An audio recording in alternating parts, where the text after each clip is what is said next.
মাটিৰ সম্পূৰ্ণ পট্টা মানে প্ৰত্যেকখন কাগজ পট্টা লৈ আপোনালোকৰ সন্মুখত কৈ আছো এইখিনি জমাবন্দী মানে চৰকাৰী ডকুমেন্ট আপোনালোকক মই দেখুৱাই আছো এটো যদি আপোনালোকে চাই জিলা কামৰূপ চক্ৰ কয়া ৰেভিনিউ সাৰ্কেলটোৰ নাম কয়া গাঁও কুমটিবাৰী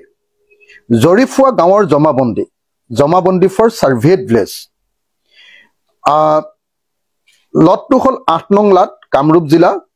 ৰঙিয়া সাব ডিভিজন সাৰ্কুলাৰৰ নাম কয়া মৌজাৰ নাম পাণ্ডুৰী আৰু গাঁওখনৰ নাম কুমটিবাৰী পট্টাৰ টাইপটো হল নিস্পি খিৰা ইয়াত কাৰ পৰা মাটি কিনিছে প্ৰত্যেকটো বিঘা প্ৰত্যেকটো কথা যাৰ পৰা মাটি কিনিছে প্ৰত্যেকটো কথাৰ ইয়াতে মাটিৰ পট্টা আছে জমাবন্দী কপি বুলি যাক কয় ইয়াৰ কপি আপোনালোকৰ সন্মুখত মই তুলি ধৰিছো ইয়াত ক'ত কিমান তুলিছে তাৰ এখন লিষ্ট মই আগফালে লিখি আপোনালোকৰ কাৰণে উলিয়াই দিছো এখন এটা সিনপসিস এটা আপোনালোকৰ কাৰণে মই এটা হাৰাংশ লিখি দিছো এই হাৰাংশ অনুসৰি কুমটিবাৰী গাঁওখনত ম্যাদী পট্টাৰ মাটি আছে ম্যাদী পট্টাৰ মাটি পট্টা নম্বৰ 7 নম্বৰত ম্যাদী পট্টাৰ মাটি আছে 13 বিঘা 2 কঠা 17 লোচা 11 নম্বৰ পট্টাৰ 247 নম্বৰ দাগ 246 নম্বৰ দাগ 245 নম্বৰ দাগ 173 নম্বৰ দাগ 174 নম্বৰ দাগ 30 নম্বৰ দাগ এইকেইটা দাগত মুঠ মাটি আছে 10 বিঘা 1 কঠা 0 লোচা তাৰছত 13 নম্বৰ যিখন পট্টা তাৰ 415 নম্বৰ দাগ আৰু 633 নম্বৰ দাগ এটো জয়ন্ত মল্ল বৰুৱাৰ company JMB Aqua agro private limited সেই কোম্পানীটোৰ নামত আছে 2 কঠা 14 লোচা মাটি ম্যাদী পট্টাৰ মই আপোনালোকক পট্টাখিনি দেখুৱাই থৈছিলো যে মই খালি ৰিপিট কৰি দিছো যে ইয়াৰ মই যিটো কথা কৈছো প্ৰত্যেকটোৰে পট্টা আপোনালোকৰ হাতত মই তুলি দিম তাৰ পাছত আহিলে এবাৰ 23 নম্বৰ পট্টা কুমটিবাৰী গাঁৱৰ পট্টা নম্বৰ 23 নম্বৰ পট্টাত আছে 252 নম্বৰ দাগ 449 নম্বৰ দাগ 251 নম্বৰ দাগ 166 নম্বৰ দাগ এইকেইটা দাগত সৰ্বমুঠ মাটি আছে 4 বিঘা 4 কঠা 17 লোচা তাৰ ম্যাদী পট্টাৰ কপি আপোনালোকৰ হাতত মই তুলি দিম 25 নম্বৰ যিখন পট্টা আছে জয়ন্ত মল্ল বৰুৱাৰ কোম্পানীৰ তেওঁৰ পত্নীৰ কোম্পানীৰ 25 নম্বৰ দাগত 322 নম্বৰ দাগ আৰু 321 নম্বৰ দাগ 322 নম্বৰ দাগত আছে 3 বিঘা 0 কঠা 5 লেচা 321 নম্বৰত আছে 2 বিঘা 1 কঠা 0 লেচা অৰ্থাৎ 25 নম্বৰ দাগত আছে 5 বিঘা 1 কঠা 5 লেচা মাটি এটো হল জয়ন্ত মল্ল বৰুৱাৰ কোম্পানীৰ এটো হিচাপ আৰু 43 নম্বৰ যিখন পট্টা আছে 43 নম্বৰ পট্টাখনত দাগ আছে 5টা 325 নম্বৰ দাগত 316 নম্বৰ দাগ 190 নম্বৰ দাগ 235 নম্বৰ দাগ আৰু 227 নম্বৰ দাগ এইকেইটাত 43 নম্বৰ দাগত আছে জয়ন্ত মল্ল বৰুৱাৰ পত্নী জুলি ডেকা বৰুৱা জুলি ডেকা বৰুৱাৰ যেটো ম্যানেজিং ডাইৰেক্টৰ সেই কোম্পানীটোৰ নামত মাটি আছে বৰুৱাৰ কোম্পানীটো JMB একুয়া মানে পানী খেতি আপোনাৰ মাছ খেতি কৰা বস্তু আৰু একুয়া এগ্ৰো কৃষি প্ৰাইভেট লিমিটেড JMB মানে সাগে জয়ন্ত মল্ল বৰুৱা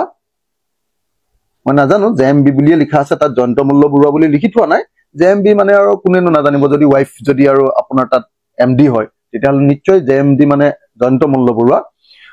মল্ল বৰুৱাৰ যিখন মানে ফাৰ্ম সেই ফাৰ্মখনত এই অকল ৰঙিয়াৰ মই আকৌ কৈ দিছো ৰঙিয়াৰ কয়া ৰাজহ চক্ৰৰ কুমটিবাৰী ৰাজহ গাঁৱত ম্যাদী পট্টাৰ মাটি আছে 39 বিঘা 4 কঠা 6 লেচা 39 বিঘা 3 কঠা 16 লোচা সৰি 39 বিঘা 3 কঠা 16 লোচা 39 বিঘা 3 কঠা 16 লোচা মানে প্ৰায় 40 বিঘা মাটি মিয়াদী পট্টা আছে আৰু সেই প্ৰায় 40 বিঘা মাটিৰ মিয়াদী পট্টাৰ প্ৰত্যেকখন পট্টা মই আপোনালোকৰ হাতত আজি সাংবাদিকৰ হাতত তুলি দিছো আৰু এই পট্টাখন যদি আপুনি পঢ়ি চাই তেতিয়া হলে দেখিবলৈ পাব যে এটা দিনত মাত্ৰ এটা দিনত সেই তাৰিখটো যদি আপুনি চাই 26 এপ্ৰিল